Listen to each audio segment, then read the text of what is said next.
증권거래위 테라 전방위 조사라고 해서 미국 법정에 서야 되는 상황이 온다는 거죠. 그래서 얘가 지금 쪽박 차고 있을 거야. 그러니까 우리나라보다 더 무서운 거지.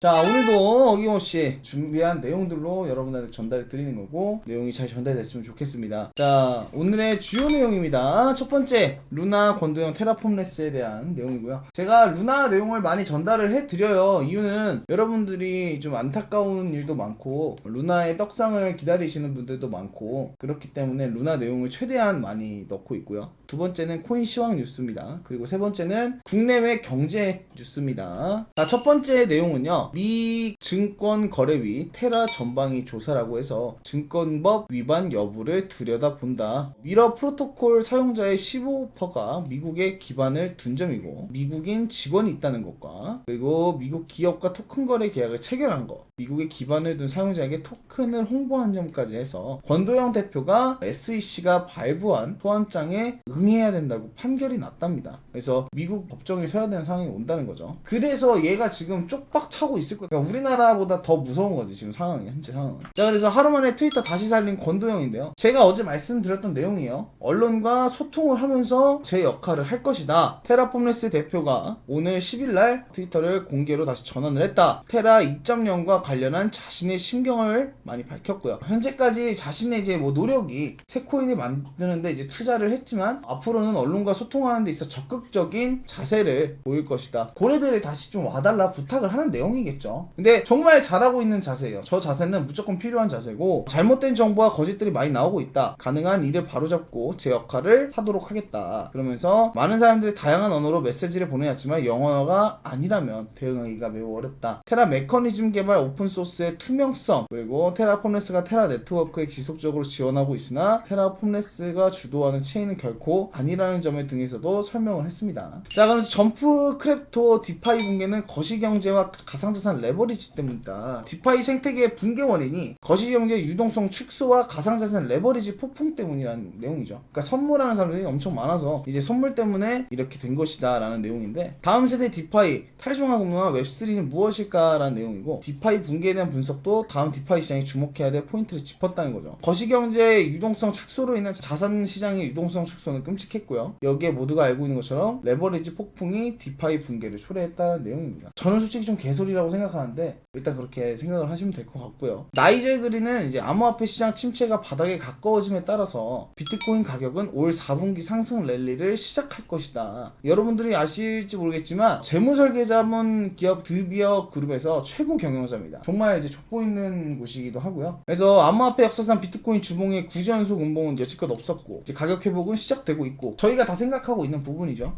비트코인 관론자들의 비관론자들이 안타까움은 점점 커지고 있다. 22년 마지막 분기까지 상당한 반등을 보일 것, 내부자들의 매수세를 보이고 있고, 이는 약세장의 바닥이 근접했음을 암시를 한다는 거죠. 상승 랠리를 얘기한다. 여러분들에게 나름대로의 호재 아닌 호재가 될 수 있어요. 이 사람은 정말 유명한 사람입니다. 재무설계 자문기업의 드비어 그룹의 최고 경영자입니다. 그리고 블록체인닷컴의 암호화폐 업계 절망의 시대가 이제 접어들고 있다.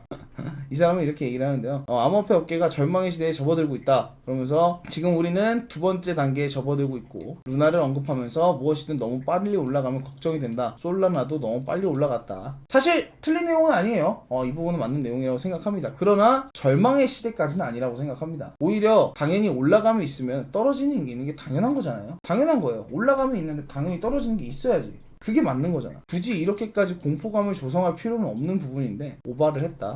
자, 2030년까지 전 세계 10%의 비트코인 채택이 할 것이다 라는 내용인데요. 2030년 전 세계의 10%가 비트코인을 채택하실 것이라는 전망이 블루웨어 인텔리전스에서 내용이 나왔고요. 보시면 자동차, 전력, 스마트폰, 인터넷, 소셜미디어, SNS 등 성장 속도를 비춰봤을 땐 8년 내 전 세계의 비트코인 채택률은 10%에 도달할 것이다. 그래서 경제적 인센티브 시스템과 네트워크 효과로 인해 비트코인은 이전 기술보다 더 빠른 속도로 확장을 할 수 있다. 자, 5월 소비자 물가 상승률이 2.1%입니다.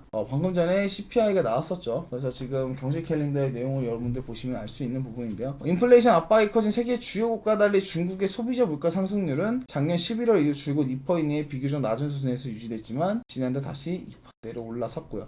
중국 당국은 상승률 목표를 3% 내로 삼고 있다고 합니다. 그러면서 경제 어려움 인정한 사진핑, 방역 경제 균형을 강조하고 있다. 이렇게 인정할 거는 인정을 하고 있다는 거죠. 그 방역과 경제 사이의 균형을 강조했고 제로 코로나 방역과 성과를 고수해야 한다고 지시도 했고요. 그래서 경제와 이제 방역의 균형을 요구한 것으로 해석이 되고요. 올해 경제 성장률 목표 5.5를 달성하는 게 쉽지 않을 것이라는 분석이 많다는 내용입니다. 그러니까 중국이랑 지금 미국이랑 서로 교류가 잘 돼야 돼요. 그래서 안철수가 여러분들 그리고 서울 경기부터 블록체인 정부를 도입하자 당원에서 코인 혜택도 얘기를 하고 있다는 건데 이게 뭐가 중요해? 우리한테 세금 떼냐 안 떼냐가 제일 중요하지, 그죠? 그리고 이거 엔화 어제 되게 재밌었던 내용인데 엔화 엄청 떨어졌었어요. 여러분들 알고 계실지 모르겠는데 엔화가 엄청 떨어졌다가 오늘 반등을 좀 하고 있었습니다. 엔화가 134엔대로 추락을 했고 20년 4개월 내 최저로 됐다는 거죠. 엔화 가치는 엄청나게 하락을 했다는 것을 볼 수 있고요. 미국과 유럽의 중앙은행 인플레이션에 대응하기 위한 긴축을 서두를 것이라는 견해가 강해지는 가운데 저금리 통화인 엔화를 매도하는 움직임이 확산되고 있다는 거죠.